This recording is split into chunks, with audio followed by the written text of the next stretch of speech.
방금 소개받은 김주달 형제입니다. 대학로 교회에서 주님을 섬기고 있는데 이제 지금은 이제 은퇴를 해서 이렇게 그런 상황에서 주님 섬기고 있습니다. 이렇게 그 나이도 많고 또 여러 가지 이 부족이 많은 이 형제를 또 이렇게 서울 교회에 또 겨울 수양회에 또 이렇게 말씀 강사로 또 이렇게 초대해 주신 여러분께 감사를 드리고 이러한 그 자리를 인도하시고 또 함께 하시는 우리 주님께 참 감사가 됩니다. 오늘 이 특송과 같이 이 모든 것이 하나님의 은혜로 여겨집니다. 이 고린도전서 1장 9절에 보면 너희를 불러 그의 아들 예수 그리스도 우리 주와 더불어 교제케 하시는 하나님은 미쁘시다고 말씀하고 있습니다. 또 요한일서 1장 3절에 보면 우리가 보고 들은 바를 너희에게도 전함은 너희로 우리와 사귐이 있게 하려 함이니 우리의 사귐은 아버지와 그의 아들 예수 그리스도와 더불어 누림이라. 우리의 이 교제가 그리스도 안에서 그리스도로 더불어 갖는 교제임을 인해서 감사드리고 이 우리의 사귐이 아버지와 그 아들 예수 그리스도와 더불어 누리는 이 교제가 됨을 인해서 감사가 됩니다.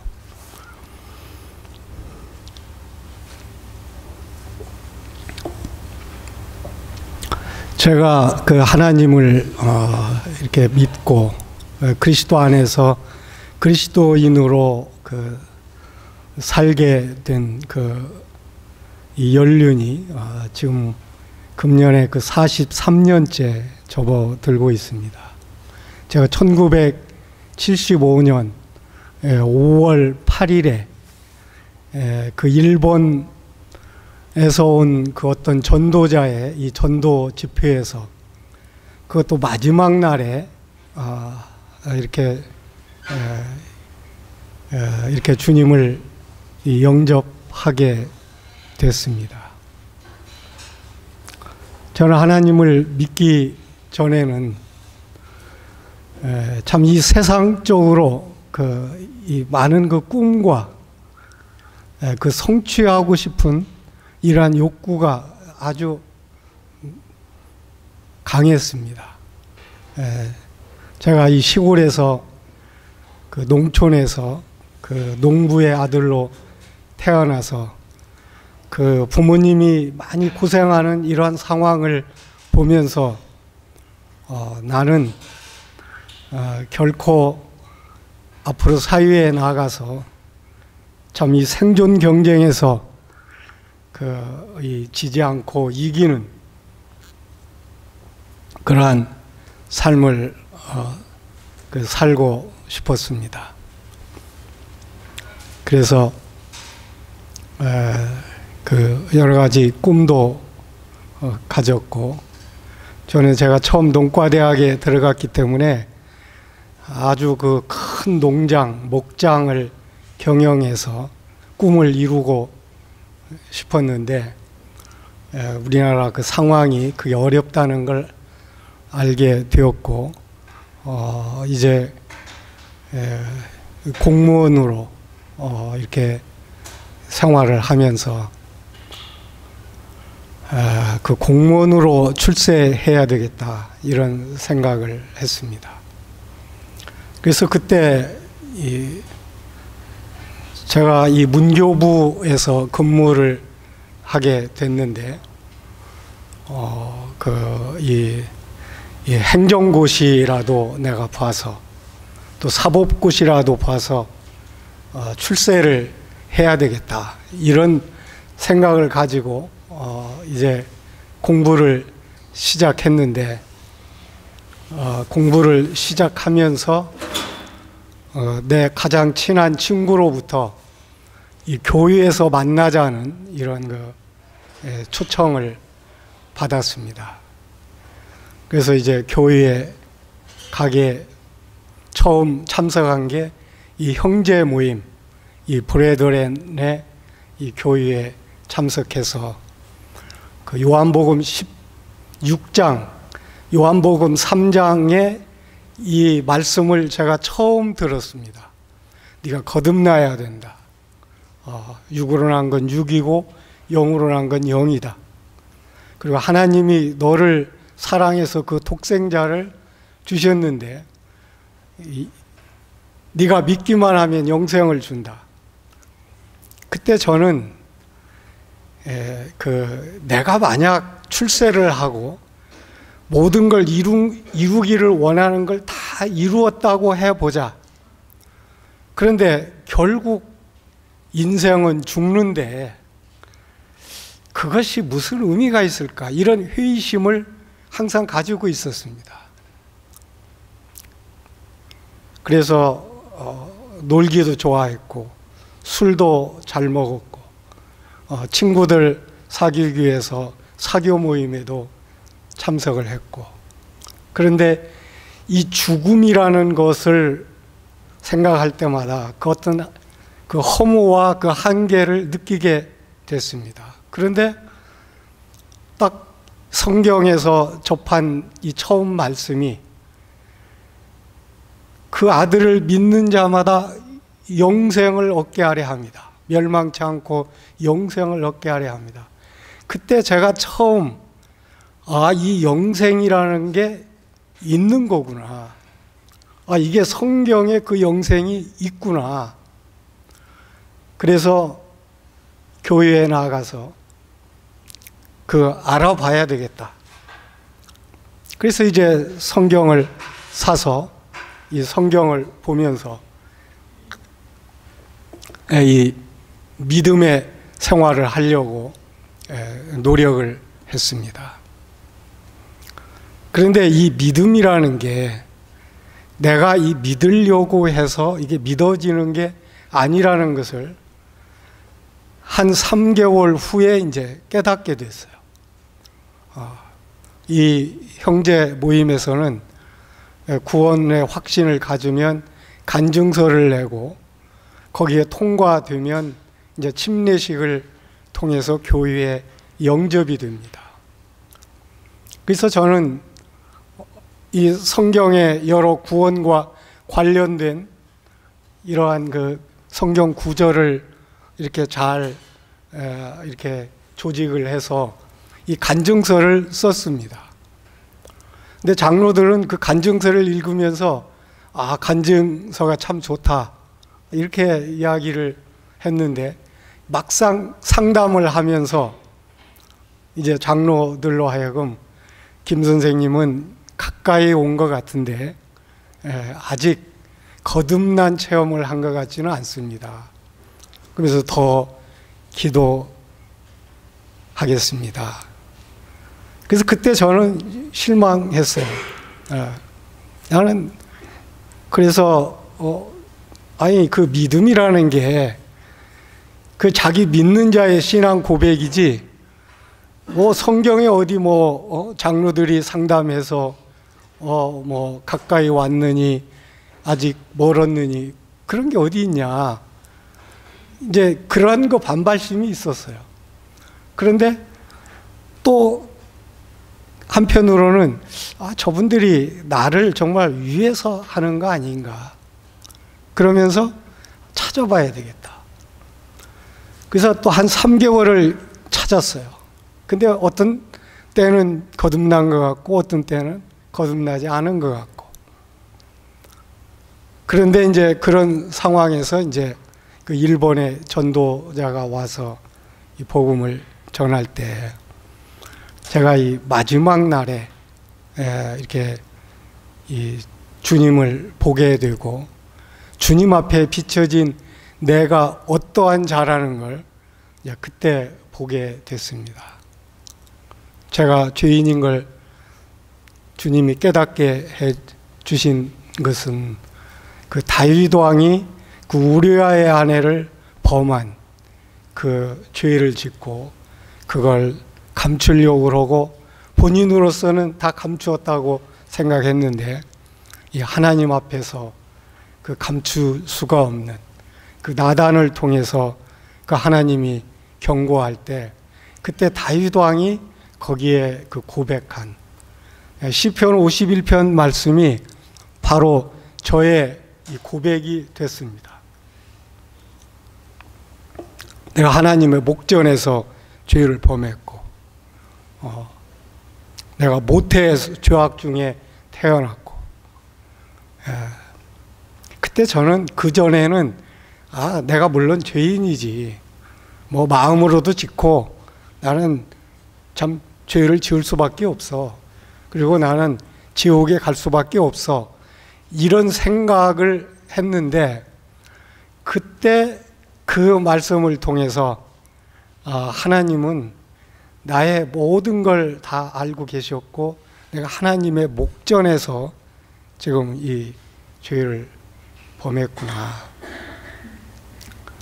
그때 이제 그 예수님이 십자가에 달려서 그 하신 7 말씀, 그때 주제는 가상 7원 십자가에서 예수님이 하신 7 말씀이 그날 그 주제였어요. 그래서 제가 그 예수님이 그 나를 위해서 그 기도하시는 그 예수님, 내 죄를 짊어지시고 십자가에서 그 고통받으시며 하나님 앞에 버림을 당하시는 그 예수님, 그 사망의 그 고통을 받으시면서 마지막에 내가 다 이루었다고 하신 그 예수님의 말씀, 그때 제가 왜 예수님이 하나님의 아들로 이 땅에 오셔서 그 하나님의 어린 양으로 그렇게 달리셔서 죽으셔야 됐고 그때 바로 예수님이 내 죄를 짊어지고 고난을 받으시고 죽으시면서 하나님과 나 사이에 가로막혔던 모든 것을 다 해결하시고 다 이루셨구나. 제가 그걸 깨달으면서 그 예수님을 제가 믿지 않을 수 없는, 그리고 그분을 영접하고 그 이후로 참 이제 그리스도 안에서 사는 삶을 살게 됐습니다.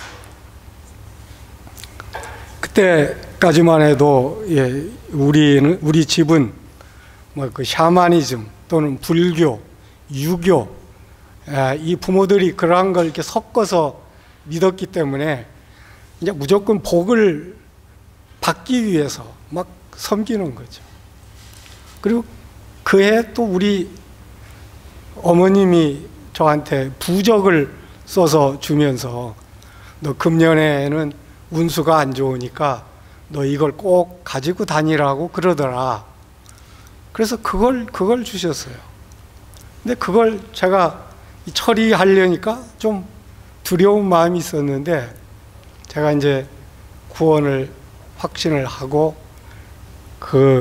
그날 저녁에 집에 와서 그것을 이렇게 불태우고 주님을 찬양하고 그 다음 날에 그때 제가 광명시에 살았었는데 아침부터 그 햇빛이 다르고 주변의 이 환경이 다르더라고요. 전에 안 보였던 것들이 새롭게 이게 들어오면서 이게 지금 하나님이 다 이 나를 위해서, 이 사람들을 위해서 이게 다 조성하신 환경이구나. 그리고 그 길가에 있는 꽃과 그 잔디가 그렇게 새로워 보이고 날아다니는 새가 새롭게 보이더라고요. 아, 이 생명이라는 게 뭔가. 사람이 아무리 과학이 발전해도 살아있는 풀 한 포기를 만들 수 없지 않는가. 그러면서 내가 이제 하나님의 자녀다. 나는 영생을 얻었다.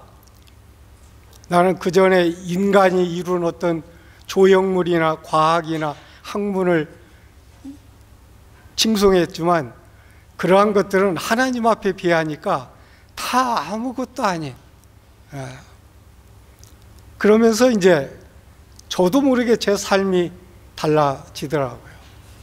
그날 직장에 바로 가가지고 제가 이제 이 담배를 그렇게 많이 이제 찾아오는 사람들한테 받은 게 있었는데 그거 전부 다 내서 이거 다들 피시라고. 내가 바둑을 아주 좋아했는데 점심시간마다 바둑을 뒀는데 나 이제 바둑 안 둔다고. 그리고 제가 많은 이 친교 모임이 있었고 제가 거기에 주도적인 역할을 많이 했어요. 근데 이제 그 모임에 안 나갈 수는 없고 나가서 이제 그 좋아하던 술을 안 먹으면서 너희들 하나님 믿어야 된다고 그러니까 이제 그 다음부터는 너 그러려면 나오지 말라고. 그리고 제가 이제 출세하려고 봤던 공부했던 게 이게 책이 보이지 않는 거예요. 이걸 해가지고 그러면서 그때부터 이제 이 전철로 왕래하면서 성경을 보고 신앙 서적을 보고 시간만 있으면 교회에 가서 이렇게 교회의 각종 행사에 참여하고 그러다 보니까 실제 이 브레드렌에서 이게 집사를 하는 게 그게 그렇게 쉽지 않습니다.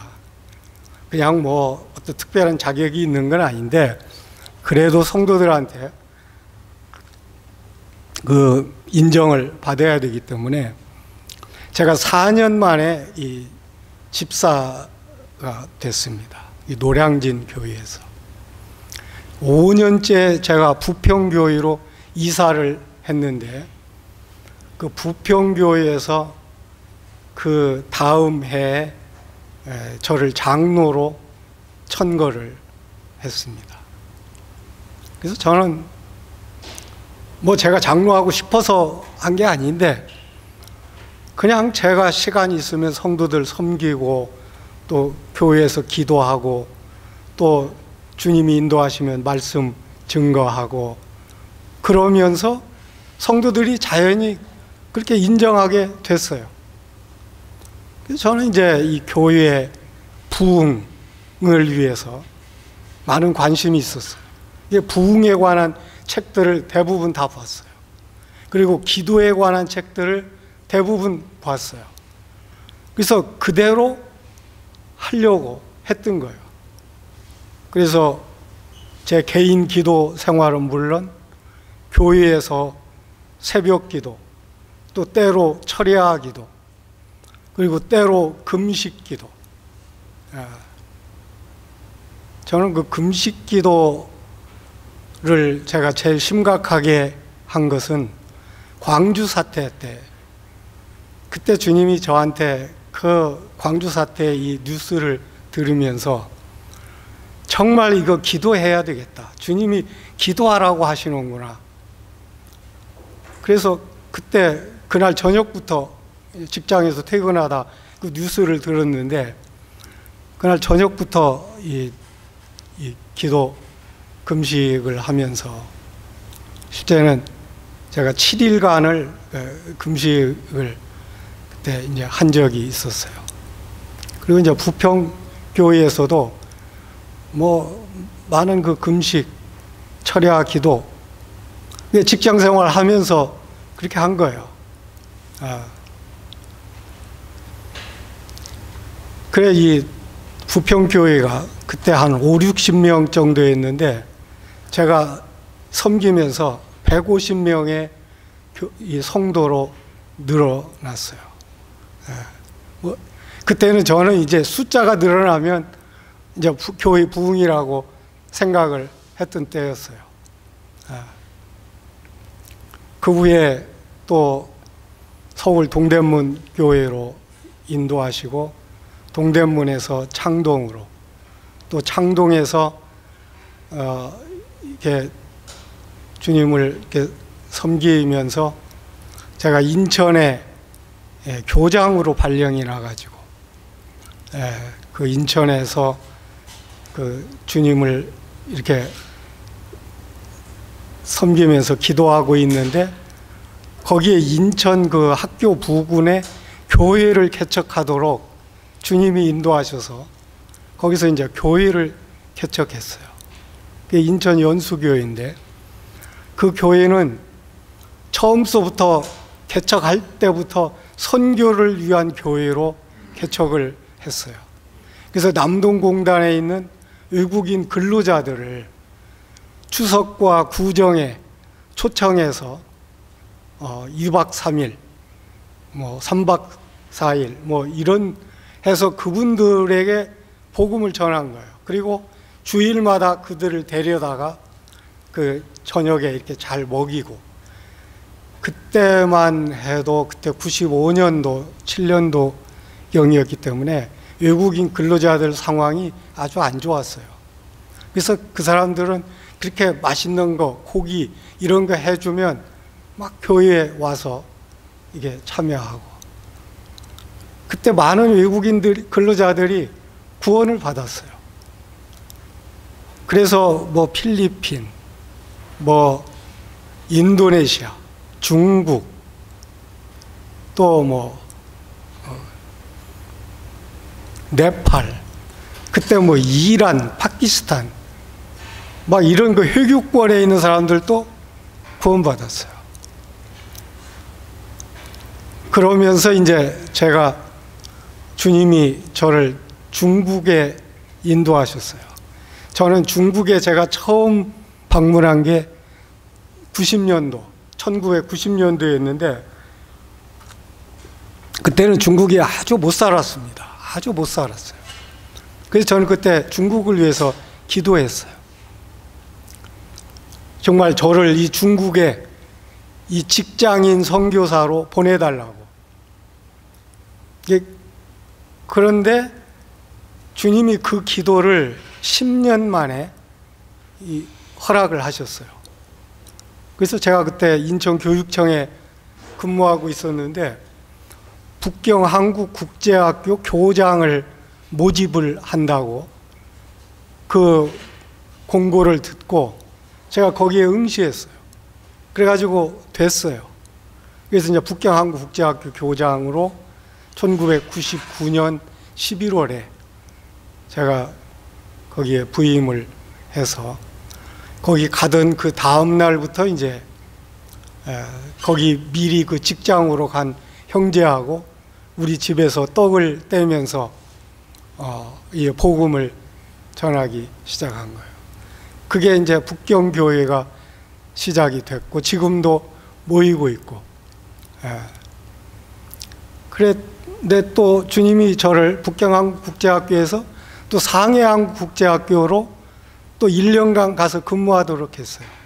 그래서 거기서 또 성경 공부하고, 그때 한 명인가 구원받았는데 그때 이제 제가 7개월 딱 거기 있었기 때문에. 그런데 그 후에 그걸 알고 제가 돌아온 후에 그 나이 많은 그 형제님 한 분이 그 상해를 위해서 기도하면서 그 선교사로 가셨어요. 그래서 이제 상해 교회가 생겼고요. 그 후에 저는 다시 인천 연수로 왔다가 서울 북부교회가 제가 전에 이제 인천 연수로 가기 전에 있었던 교회인데 그 교회에 그 전심 사역을 하는 장로님이 그 사모님이 뇌졸중이 걸려서 이제 미국에 들어가야 하게 됐어요. 그러면서 저보고 그 서울 북부교회를 좀 이렇게 맡아줬으면 좋겠다. 그때 서울 북부교회는 그때 한 300여 명, 그러니까 브레드렌에서는 제일 많이 모이는 교회예요, 성도들이. 그때 제가 주님 앞에 기도했어요. 그때 이제 아직 제가 정년이 2년이 남았을 때인데, 제가 실제는 주님 믿고 바로 이 신학을 하고 싶었고, 하나님이 일을 하고 싶은 그런 열정이 있었어요. 그런데 우리 장로님들이 하나님은 그렇게 섬기는 게 아니다. 이렇게 교회 생활을 통해서 말씀 중심으로 섬기는 거다. 신학은 학문이지 거기에 생명이 있는 게 아니다. 그래서 제가 거기에 이제 순종을 했고, 제 마음 가운데는 언젠가 이게 좀 전심사역 하고 싶은 마음이 있었는데, 주님이 기회를 주시는가 보다. 그래서 그 명예퇴직을 하고 서울 북부교회에 이제 전담 사역 장로로 사역을 하게 됐습니다.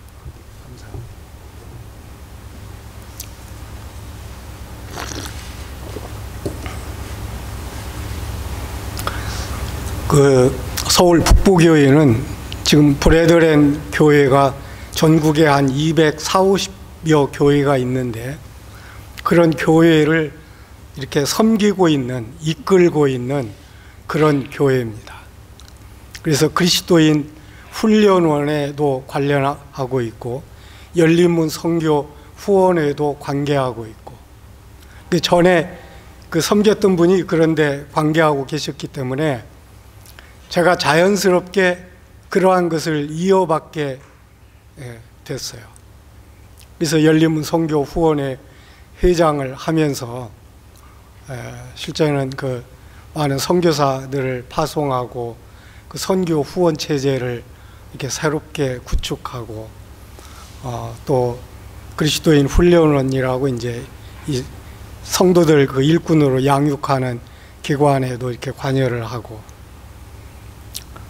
그러면서 서울 북부교회가 제가 간 한 2년, 2, 3년 정도에 한 100명의 성도들이 증가했습니다. 한 450여 명의 성도들로 늘어났어요.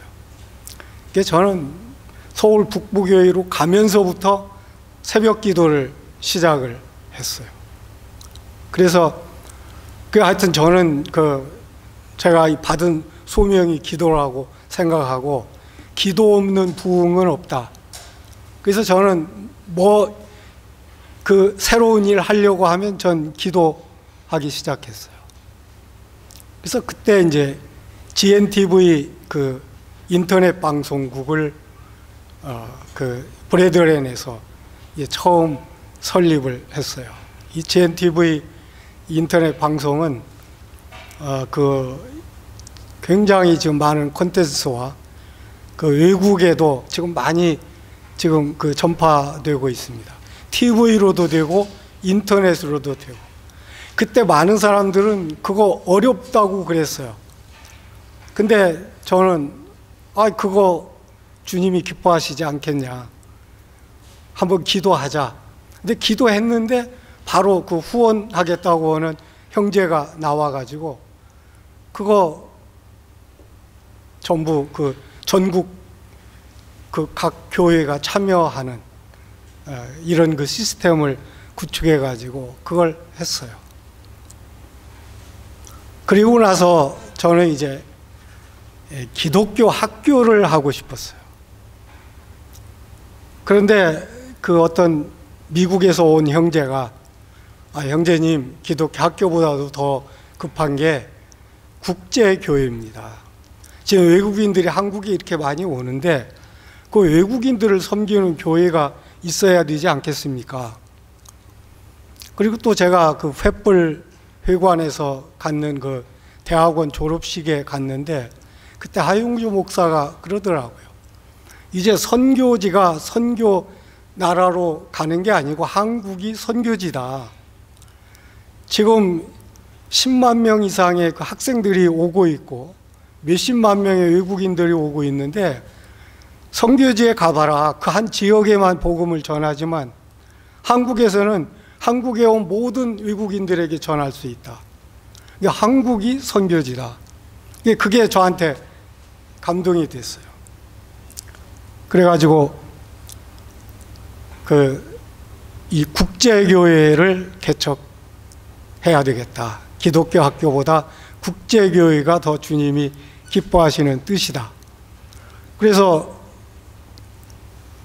그 국제교회로 하려면 서울 가장 중심부에 그 교회 건물 위치가 중심부여야 되겠다. 그래서 이제 그걸 위해서 기도했어요. 기도 장소부터 그 중심부로 그 장소가 정해지고 기도의 동역자들을 인도하시면 그렇게 하겠습니다. 근데 그 다음날 어떤 분이 전화해서 혹시 거기에 장소 알아보고 있지 않냐, 그러면서 자기가 후원할 테니까 한번 장소를 알아봐라. 그래서 바로 그 다음날 장소를 알아보고 그 장소에서 모여서 기도 모임을 시작을 했고, 기도 모임을 화요일, 토요일 이틀간에 걸쳐서 했는데 한 15명에서 20명의 성도들이 자연히 모여서 이렇게 하면서 이제 그 부군의 유학생들 초청해서 한국말도 가르치고 그렇게 해서 이제 세워진 교회가 지금 대학로 교회인데 한 5, 6개월 기도를 했는데 주님이 교회 집회 장소도 주시고 성도들을 주셔서 거의 한 1년 만에 거의 한 20명이 넘는 성도들로 이렇게 채워졌고요. 거기에 젊은 일꾼들이 오게 됐고요. 그래서 외국인 유학생들을 섬기게 됐고요.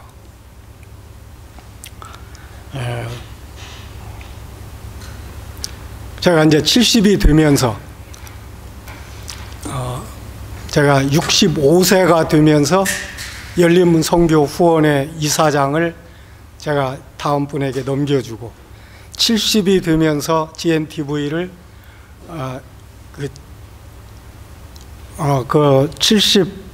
67세쯤에 GNTV를 다른 분에게 넘겨주고 이제 70이 돼서는 이제 다른 대학로 교회에서 다른 장로들에게 넘겨주고 저는 이제 이 자유로운 가운데 주님이 인도하시면 이렇게 선교지에 가서 이렇게 주님을 섬기고 있습니다. 저는 실제 참 이 시간에 저는 이 믿음의 문과 길에 대해서 실제는 제가 이 교제하기를 원하는 마음이 있습니다. 우리 그 마태복음 7장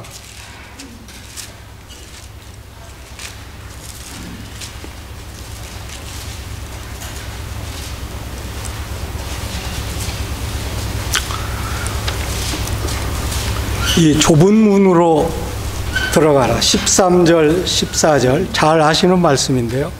좁은 문으로 들어가라. 멸망으로 인도하는 문은 크고 그 길이 넓어 그리로 들어가는 자가 많고 생명으로 인도하는 문은 좁고 길이 협착하여 찾는 자가 적음이라. 우리가 이 믿음에는 이 문과 길이 있다는 것입니다. 우리가 어떤 문으로 들어가면 어떻게 됩니까? 문으로 들어가기 전과 들어간 후 그 문 안의 세계가 완전히 달라지는 것입니다. 그런데 그 문을 통과하기에는 우리가 특히 이 믿음의 문을 통과하기 위해서는 그 통과하기 전에 살았던 그 세계에서 분리가 돼야 되고, 그 문을 넘는 데 필요한 여건을 갖춰야 되는 걸 보게 됩니다. 실제는 우리가 아담 안에서 살다가 결국은 그리스도 안으로, 그리스도의 문으로 들어간 거 아닙니까? 양의 문으로 들어간 거죠. 그런데 우리가 그리스도 밖에 있을 때와 안에 있을 때는 이거 완전히 새로운 세계입니다. 안과 밖은 엄청난 차이가 있는 것입니다. 근데 그 양의 문을 통과하려면 전에 이 아담 안에 있는 모든 것을 실제는 버리지 아니하면, 그것과 단절되지 아니하면 들어갈 수가 없는 것입니다. 근데 일단 이제 그 문에 들어가면 거기에는 여러 이제 길이 있는 것입니다. 그래서 우리가 이 믿음은 길을 가고 문으로 들어가는 게 아니고 먼저 문을 통과한 다음에 길을 가게 되는 것입니다. 그런데 이 두 문이 있다고 그랬어요. 넓은 문, 넓은 길. 좁은 문, 좁은 길. 지금 우리 여기 성도님들은 다 우리가 이 좁은 문, 생명의 문으로 들어가서 지금 생명의 길을 걷고 있는 우리 성도들입니다. 우리가 이 첫 번째 문을 통과할 때 실제 우리는 하나님의 자녀로 거듭납니다. 새로운 생명으로 거듭나는 것입니다. 그런데 들어가기 전에 우리는 이 모든 옷을 내가 전에 들어가기 전에 가지고 있던 내 모든 정체성을 버려야 되는 것입니다. 아담 안에 있는 모든 정체성, 내 신분 또는 내 직업 또는 위치, 이런 면들을 가지고 들어갈 수가 없습니다. 우리는 하나님과 내가 1대1로 만나야, 그리고 모든 걸 벗고 내 이 본연의 내 이 존재가 하나님 앞에서 나타날 때, 그때 우리가 그 문으로 들어가는 것입니다. 아마 우리 성도님들이 그런 경험을 했을 것입니다. 저는 그리스도 안으로 들어가면서 이 세상에 있는 것, 내가 전에 쌓았던 이런 관계, 이런 게 정말 다 너무나 다 시시해지더라고요. 그때 사람들은 중앙청에 공무원이 그렇게 술도 안 먹고 담배도 안 피고 같이 어울리지도 않고 어떻게 살려고 하냐. 그런데 주님이 놀랍게 저를 이렇게 높이시는 걸 봤어요. 제가 하는 일이, 제가 어떤 기한을 했는데 그게 박 대통령 때 대통령이 결재를 했어요. 근데 대통령이 결재하면 그 대단한 거예요. 중앙 일간지 일면 톱에 그 기사가 전부 다 났어요. 그래서 저는 방송국에 가서 대담도 하고, 그러면서 저는 아주 그때 제가 농업교육을 담당했고 영농 후계자 양성 방안을 제가 계획한 것이 그 박 대통령이 이거 좋다 해가지고 그때 그 새롭게 우리나라의 이 영농 후계자 방향이 그때 제가 이 계획한 대로 새롭게 이 변화가 되기 시작했어요. 그걸 하나님이 하셨어요. 그 후에 전두환 대통령 때도 또 그랬어요. 그러니까 저는 외국에도 나갈 수 있는 기회가 열리고, 직장에서도 제가 39에 교감 자격을 땄어요. 예. 누구보다도 빨리, 그리고 45세 교장 자격을 땄어요. 그러니까 근데 저는 그런 거에 별 관심이 없었어요. 예. 그래서 그 대신 저는 교회에서 제가 인정받으려고 저의 모든 이 노력과 열정을 교회에 쏟았던 거예요. 그래서 제가 직장생활 하면서도 이 브래드랜에서 여러 직책을 감당할 수 있었던 거예요. 그때 저는 교회에서 내 정체성을 찾으려고, 그리고 내가 열심히 노력해서 하나님을 위해서 업적을 쌓으려고, 그게 제가 첫 문을 통과하고 나서 두 번째 문에서 교회 생활에 들어와서 거기서 제 정체성을 찾으려고 했던 거예요. 근데 제가 이게 주님을 섬기면서 제가 이게 뭔가 이루기를 원하는 교회 부흥이나 선교나 또 일꾼 양성이나 이런 걸 어느 정도 하고 있는 것 같은데, 그래서 나는 이 정도 하면 난 앞으로 주님 나라 가면 상급을 받을 거야. 그리고 다른 분들도 우리 김영재 같이 주님 섬기면 상을 받을 걸로 이렇게 생각을 하고 있었어요. 근데 제가 이렇게 주님을 이렇게 섬기면서 그 관심을 갖게 되는 게, 내 안에 그리스도가 사는데 그리스도로 사는 삶을 살아내야 되는데, 지금 나도 살고 싶고 성도들도 살고 싶기 때문에, 살게 하기를 원하기 때문에 제가 그것을 성도들에게 가르치기를 원했어요.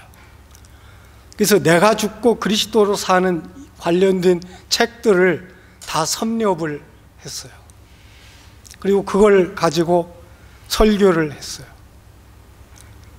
그러면서 나는 내가 이 정도 그걸 잘 가르치고 그걸 지금까지 열심히 추구하고 있기 때문에 나는 그리스도로 사는 줄 알았어요. 근데 그게 아니었어요. 다른 성도들이, 대학로에 있는 성도들이 그러는 거예요. 왜 형제님은 형제님도 그 삶을 살지 못하면서, 형제님에게서 그리스도가 나오는 삶을 살지 못하면서 왜 우리 보고 못 산다고 하고 그렇게 가르치기만 하냐. 그게 이제 저한테 이제 충격이 된 거고요. 그러면서 주님이 이제 저를 여러 어려운 환경에, 그러면서 저는 그리스도로 사는 삶을 추구하는 곳이면 제가 다 가보고 싶었어요.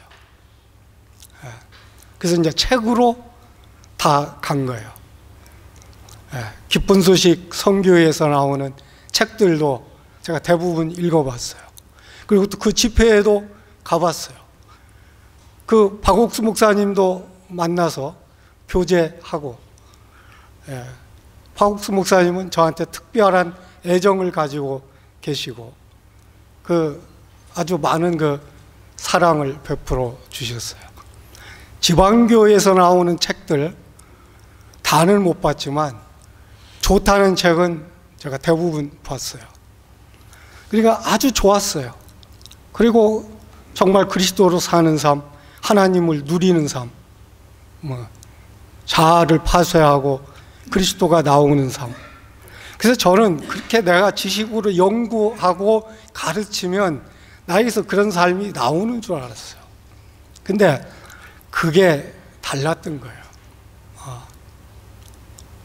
그래서 주님이 이제 저를 이렇게 훈련하는 기간이 있었는데, 그때 이제 이 온전한 복음이라는 책을 만나게 된 거예요.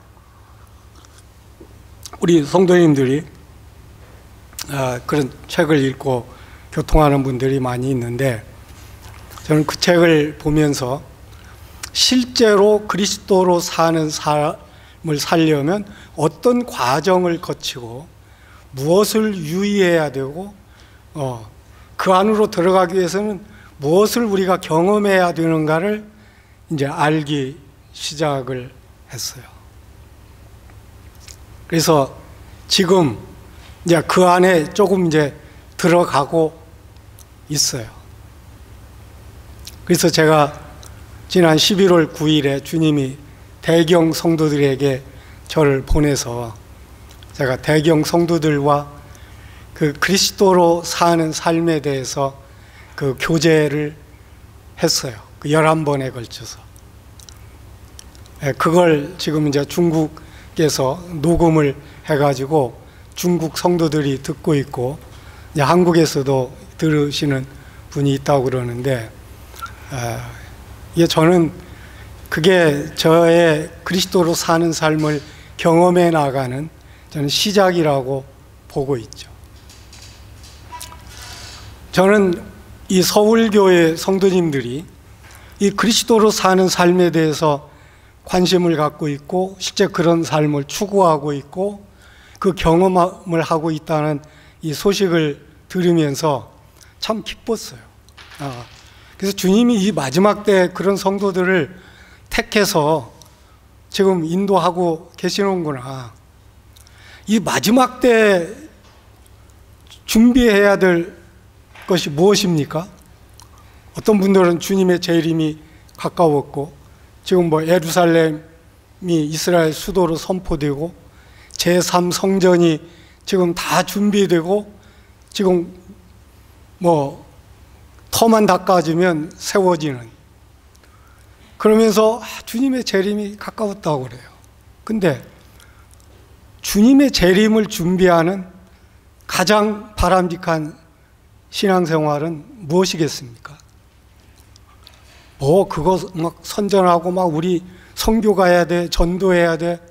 실제 그게 아니고 내가 그리스도로 사는 삶, 내 안에 계신 그리스도로 사는 삶, 이걸 지금 주님이 원하시는 거죠.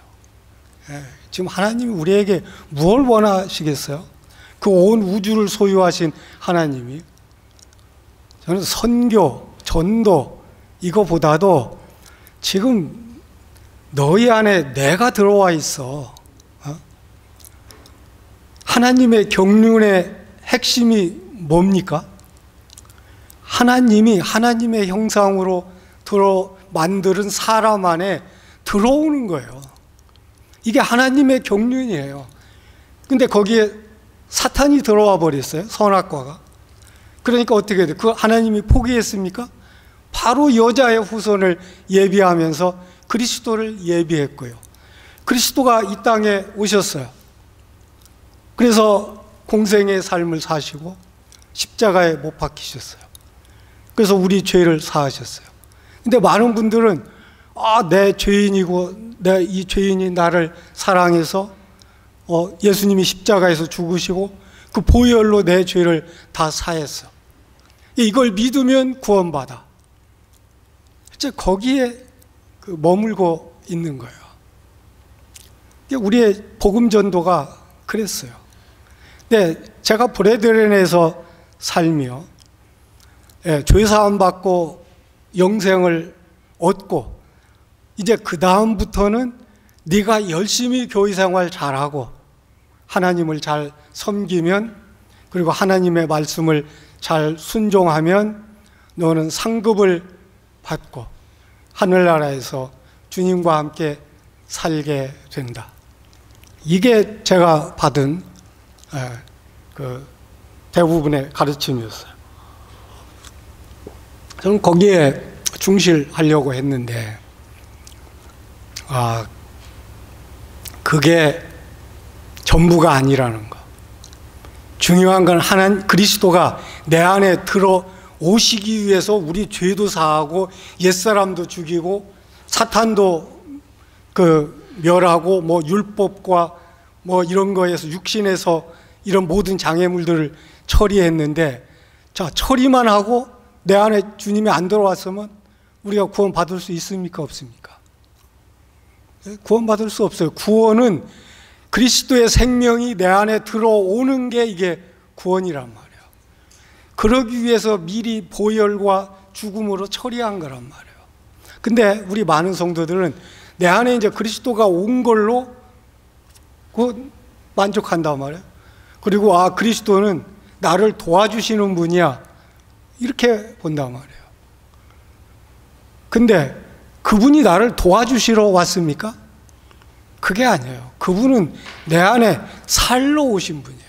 나와 연합해서 함께 사셔서 내 삶이 하나님과 연합된 삶이 되고 나를 통해서 그리스도가 나타나는 삶. 그래서 보이지 않는 세계와 보이는 세계를 하나님과 사람이 연합해서 통치하는 거예요. 그게 하나님의 경륜의 핵심이에요. 그런데 우리는 지금 그걸 가르치지 못하고 있고 그걸 안내하지 못하고 있어요. 지금 제가 제일 안타까운 게 그거예요. 우리 브레드렌에 거듭난 성도들이 대부분이고 많아요. 그런데 내 안에 계신 그리스도로 사는 삶을 알고 보고 사는 사람들은 별로 없는 거예요. 내가 그 삶을 처음서부터 전하고 경험했다면 제가 아마 지금 이런 제가 아니었을 거예요. 저에게서 그리스도의 형상이 나타나고 성품이 나타나고 사랑이 나타나고 저를 보면 그리스도를 본 것과 같이 아마 이렇게 저를 통해서 그리스도가 나타났을 거예요. 근데 그것이 그걸 제가 몰랐던 거예요. 저는 열심히 있었어요. 정말 그리스도를 위해서 잘 살고 싶었어요. 그런데 진짜 그리스도인의 삶을 안내해 주는 사람이 없었어요. 그래서 제 부담이 그거예요. 이제 주님이 내 마지막의 생애를 인도하시고 사용하시기를 원한다면 이제 그리스도의 생명으로 태어난 사람들이 내 안에 오신 그리스도, 그 영광의 소망이 그리스도로 사는 삶을 안내하고 싶어요. 근데 우리가 어떤 산을 안내하려면 그 산에 대한 등산 지도를 보고 안내할 수도 있잖아요. 그럼 거기에 있는 지식으로 안내할 거예요. 그런데 진짜 그 산을 안내하려면 어떻게 해야 되겠어요? 자기가 올라가 봐야 돼요. 근데 자기가 올라가 본 만큼 다른 사람들에게 전해줄 수 있어요. 이게 밑에서 보는 산이 다르고요, 중간에서 보는 산이 달라요. 정상에 올라가서 보는 산이 달라요. 근데 정상에 올라가 보지 않은 사람은 그 뒤에 것을 못 보고 모른다고요. 저는 우리 신앙생활도 저는 마찬가지라고 봅니다. 실제 이 신앙생활을 경험으로 걸어본 사람이 그걸 안내하고 이끌을 수 있는 거예요. 근데 제가 더 이렇게 그 밝은 길을 더 많이 깊이 높게 경험을 했더라면 아마 더 많은 것을 전해 드릴 수 있겠지만 저는 제가 간 곳까지 경험한 데까지를 아마 우리 성도들에게 이번 이 집회를 통해서 저는 안내하기를 원합니다. 이스라엘 백성들이 고센 땅에서 어린 양의 피를 바르고 어린 양의 고기를 먹고 나왔잖아요. 거기서 홍해라는 문을 건넜잖아요. 그때 뭐예요? 애굽에서 쌓았던 자기 정체성 소유를 다 버리고 광야로 들어온 거예요. 근데 광야의 길을 걸으면서 이스라엘 백성들은 어떻게 살았습니까? 자기가 원하는 대로 하나님을 섬기고 따르려고 했어요. 그래서 결국 가나안 땅으로 들어가지 못하고 광야 40년을 헤맨 거예요. 그게 뭐냐? 온전히 하나님을 믿고 따르는 삶이 아니고 내가 원하는 방향으로 하나님을 섬기려고 했어요. 근데 오늘날 많은 분들이 지금 광야에 있어요. 근데 광야에 있으면서 그게 광야에 있는 걸 모르는 거예요. 내가 그런 거예요. 나는 요단강을 건너고 가나안에서 기업을 누리는 삶을 난 누구보다도 잘 가르칠 수 있었어요. 근데 내가 못 들어간 거예요. 광야에서 저 가나안은 이렇고 가나안에 들어가려면 이렇게 하고 거기서 가나안을 상징하는 그리스도를 누리려면 이렇게 누리는 거야. 그거 소개는 잘했는데 내가 직접 가서 누리지 못한 거예요. 자, 가나안으로 들어가려면 또 하나의 문, 강을 건너야 했어요. 그게 요단강이었어요. 그건 뭐냐? 내 이 옛 사람을 거기에 묻었어야 되는 거예요. 묻어야 들어갈 수 있는 거예요. 지금 오늘날 이 신앙이요. 제가 이제 많은 분들을 만나는데요. 새로운 문으로 들어가기가 제일 어려운 분들이 누군 줄 아세요? 이 광야에서 많은 걸 축적한 분들이 이 요단강 건너서 가나안으로 들어가기가 제일 어려워요. 그걸 가지고 들어가려고 하니까 못 들어가는 거예요. 그걸 묻어야 되는데 이게 못 들어가는 거예요. 이게 새로운 문으로 들어가지 못하는 그 원인은요. 결국 지금 그 자기 이 정체성, 내가 열심히 주님을 섬기려고 그러고 광야에서 안식을 누리려고 그러고 그래서 지금 못 들어가는 거예요. 저는 이 목회하는 분들을 많이 만나는데 실제로는 그분들이 더 못 들어가더라고요. 저는 그분들은 잘 알기 때문에 난 더 잘 들어갈 줄 알았어요. 근데 더 못 들어가더라고요. 왜? 내 것을 가지고 들어가려고 하니까.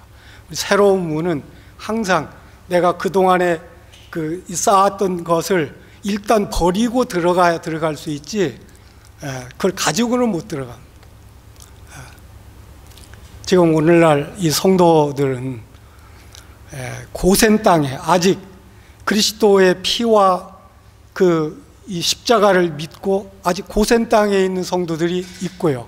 아직 홍해를 건너지 못한 세상에서 사는 그리스도인은 지금 바로 애굽에 있는 그리스도인이에요. 근데 거기는 나왔는데 광야에서 내가 원하는 그리스도인의 삶, 내가 원하는 섬김, 사역, 이것 때문에 가나안에 못 들어가는 성도들이 있고요. 이제 요단강을 거쳐서 이제 가나안 땅에 들어갔어요. 근데 이제 거기서 뭐예요? 이제 그리스도로 순종하는 삶. 우리가 그리스도로 사는 삶은 그리스도로 순종하는 실제는 삶이잖아요. 그때 우리는 그리스도 안에 있는 모든 풍성을 우리가 기업으로 받고 누릴 수 있다고 생각을 합니다. 주님이 저에게 은혜를 입게 하셔서 그 여정을 통과하면서 여러 이 성령의 계시와 경험을 통해서 지금 저를 이끌고 계시는데 그것을 이번 성도들과 함께 나누고 싶습니다. 이번 시간은 믿음의 문과 길을 교제했고요. 저는 다음 시간, 저는 매일 2시간을 주신 걸로 알기 때문에 10분 쉬시고 다음 50분에 대해서는 이제 그 믿음으로 보고 믿음의 눈으로 보고 사는 세계. 그러니까 이 온전한 복음에서는 이 구분선 위와 구분선 아래의 삶. 그게 아주 중요합니다. 그리고 내일 오전 2시간은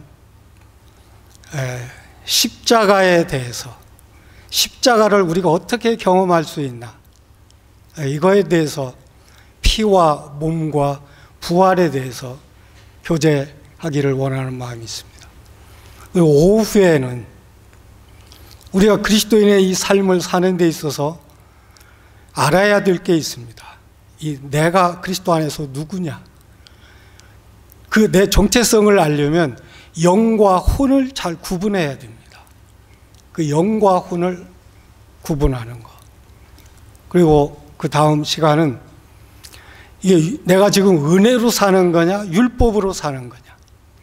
근데 우리는 지금 율법으로 살면서도 나는 지금 은혜로 살고 있어.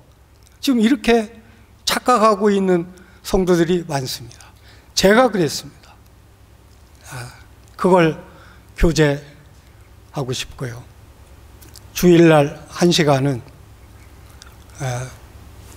두 가지 예식, 침례와 만찬. 이 두 가지 예식을 통해서 어떻게 그리스도와 연합하는 삶을 살 수 있는가. 이 부분을 교제하려고 합니다.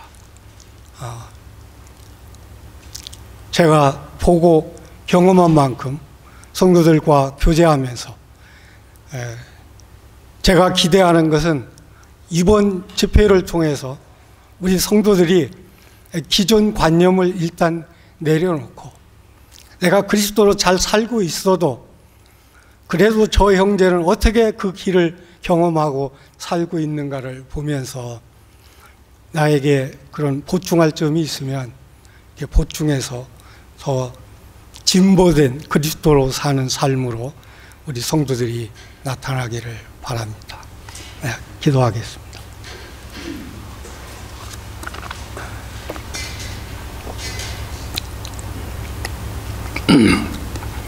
주님, 참 이 시간에